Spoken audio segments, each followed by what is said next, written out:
Assalamualaikum warahmatullahi wabarakatuh. Anak-anak, selamat bertemu kembali dalam pembelajaran ilmu pengetahuan sosial. Pada pertemuan hari ini kita akan mempelajari tentang dampak negatif globalisasi. Anak-anak, sebelum pembelajaran dimulai, kita awali dengan bacaan basmalah terlebih dahulu. Bismillahirrahmanirrahim. Terima kasih anak-anak, simak video ini baik-baik ya. Dampak negatif globalisasi. Globalisasi selain sebagai peluang ternyata dapat menjadi ancaman.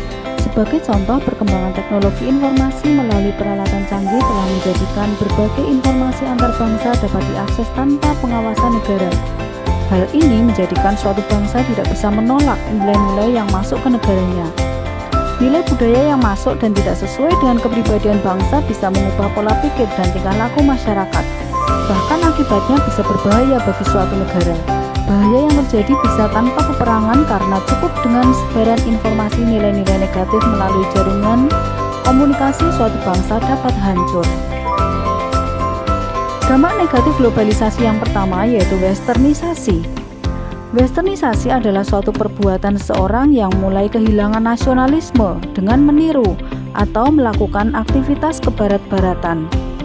Westernisasi dilakukan diantaranya dengan cara meniru gaya hidup bangsa barat seperti bangsa Eropa dan Amerika. Mengapa yang ditiru adalah bangsa Eropa dan Amerika?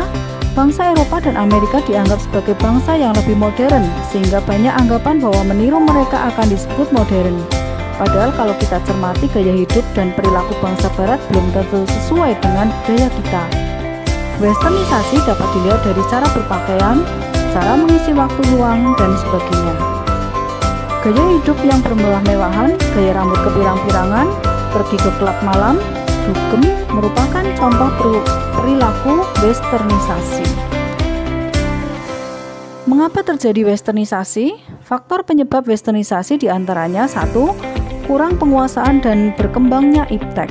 2. Masyarakat yang bersifat konsumtif terhadap barang-barang luar negeri.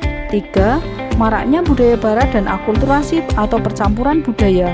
4. Kurangnya kesadaran masyarakat memilah budaya yang baik atau buruk. 5. Munculnya keinginan untuk mencari kebebasan seperti negara-negara barat. 6. Meniru gaya berbusana, rambut, serta gaya hidup kebarat-baratan. Dampak negatif yang kedua yaitu demoralisasi. Globalisasi yang terjadi menjadikan paham-paham barat masuk secara leluasa ke Indonesia. Paham-paham tersebut belum tentu sesuai dengan nilai yang dimiliki oleh bangsa Indonesia. Hal ini menyebabkan nilai-nilai sosial masyarakat memudar. Masyarakat mulai meninggalkan nilai dan norma sosial mereka. Memudarnya nilai dan norma sosial ini pada akhirnya dapat menyebabkan munculnya dekadensi moral atau demoralisasi. Dekadensi moral atau demoralisasi adalah menurunnya atau merosotnya akhlak atau moral seseorang. Ciri dari penurunan moral ini salah satunya ditunjukkan dari perilakunya yang bertentangan dengan nilai dan norma dalam masyarakat. Demoralisasi yang banyak kita jumpai saat ini antara lain pembunuhan, pencurian, korupsi, dan pergaulan bebas. Akibat selanjutnya dari demoralisasi adalah meningkatnya kriminalitas dalam masyarakat. Dampak negatif yang ketiga yaitu kesenjangan sosial ekonomi. Kesenjangan sosial ekonomi adalah perbedaan yang tajam antara satu kelompok dengan kelompok lain dalam bidang sosial dan ekonomi. Kesenjangan sosial ekonomi dapat terjadi karena pembangunan dan modernisasi tidak dilaksanakan secara merata dan berimbang. Ketidakmerataan pembangunan menyebabkan hasil pembangunan yang diterima masyarakat belum merata.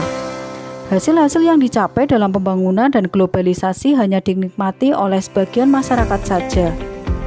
Ketidakmerataan dan ketidakseimbangan hasil-hasil pembangunan pada akhirnya bisa membahayakan kehidupan sosial, diantaranya yaitu terjadinya kecemburuan sosial. Akibatnya di satu pihak berkembang golongan masyarakat kaya dan serba mewah.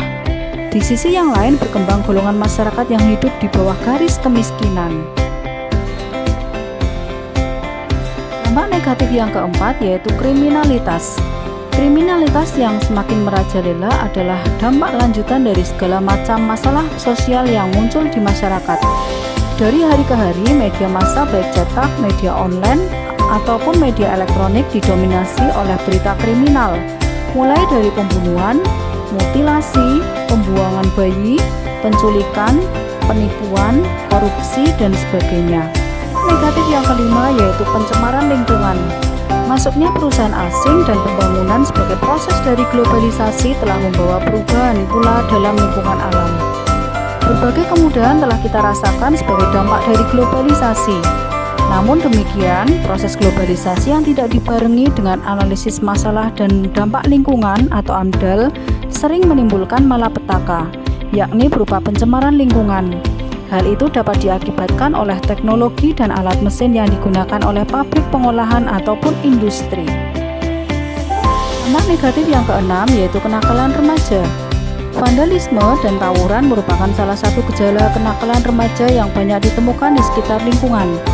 Gambar di atas menggambarkan bahwa dalam masyarakat sering terjadi aksi yang dilakukan oleh remaja, misalnya tawuran, vandalisme, atau mencoret-coret fasilitas umum. Hal ini sebagai bentuk dari makin memudarnya nilai budaya bangsa yang dimiliki oleh remaja. Aksi yang dilakukan oleh remaja itu dapat dikategorikan sebagai kenakalan remaja. Adapun salah satu faktor penyebab kenakalan remaja adalah demonstration effect, yaitu pola hidup memperlihatkan penampilan yang tidak sesuai dengan keadaan yang sebenarnya demi diperolehnya gengsi atau prestis. Dalam pola hidup semacam ini, remaja berusaha menampilkan sikap dan pola hidup seolah-olah kaya, maju, modern, dan sebagainya. Sikap ini banyak mereka peroleh dari media massa, sehingga remaja mempunyai kecenderungan untuk konsumtif atau agar dianggap up to date. Dampak negatif yang ketujuh yaitu individualisme yang semakin tinggi. Individualisme bisa disebut sebagai perilaku yang mementingkan diri sendiri dan tidak mau tahu urusan atau kepentingan orang lain. Di kota besar, sikap individualisme tampak jelas, bahkan dengan jarak tetangga yang berdekatan belum tentu saling mengenal. Hal tersebut terjadi karena sosialisasi yang dilakukan berdasarkan kepentingan semata. Kalangan generasi muda di desa juga mulai memiliki sikap individualis yang tinggi. Kepedulian terhadap sesama tampak mulai memudar sebagai salah satu gejala dari perilaku ini.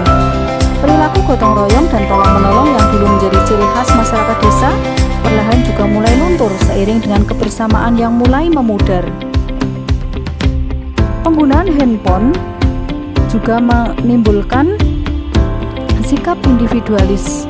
Sikap individualis yang terjadi karena perkembangan teknologi ini terjadi karena mereka merasa tidak lagi membutuhkan orang lain dalam beraktivitas. Demikian materi hari ini anak-anak. Selamat belajar, tetap semangat, dan selalu jaga kesehatan. Sekian, wassalamualaikum warahmatullahi wabarakatuh.